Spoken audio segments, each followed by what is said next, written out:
นักหน่วงนักหน่วงทุกคนเอ้ยน้ำท่วมหมดแล้วหน้าบงหน้าบ้านนะโทษบุ้งแม่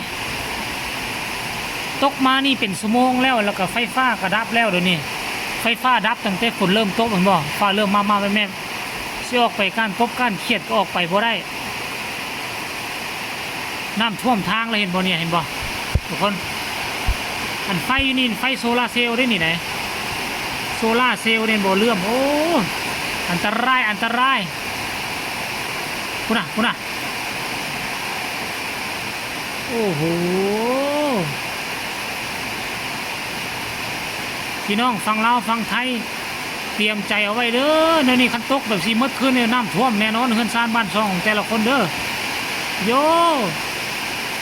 แบบเนี่ยมันชีตกย้ำใดมันชีเศร้าสมงกลัวแล้วนี่นะ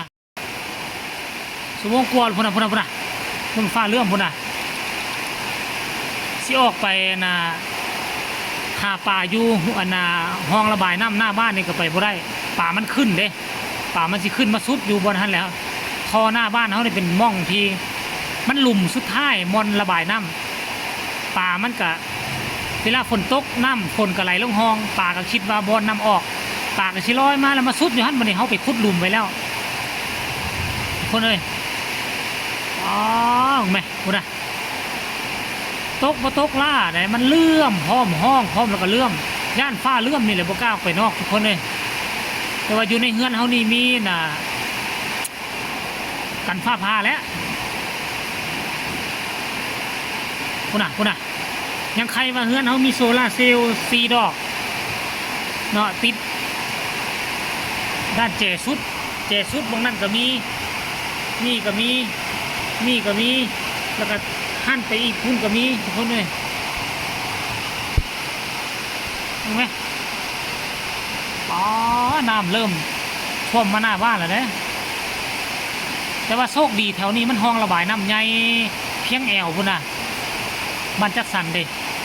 ตกมาซ้ำใดมันเห็นซ้ำนี้มันก็บ่เพิ่มขึ้นดอกแต่ว่าซ้ำนี่ทั้งหลังบ้านนี่ขึ้นเพียงแอวแล้วทั้งหลังบ้านน่ะทั้งหลังมีกำแพงกันบ่นี่นะทั้งหลังกำแพงนี่เพียงแอวแล้วแต่ว่ามันบ่ล้นมาเฮือนเฮาถ้ามันล้นมันก็ล้นมาทางหน้าที่มันเหลือเนาะล้นมาทางหน้ามันก็บ่ลงใส่ห้องระบายน้ำอยู่ทางหน้านี่โอ้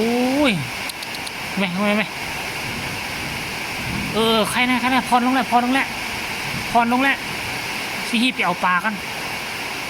คนเอ้ยปลาดุกทั้งนั่นขึ้นมาอ่อนน่ะเขาได้5 ตัวแล้วเดี๋ยวทุกคนเอาไว้ซ้ำนี่แหละสิไปเอาปลากัน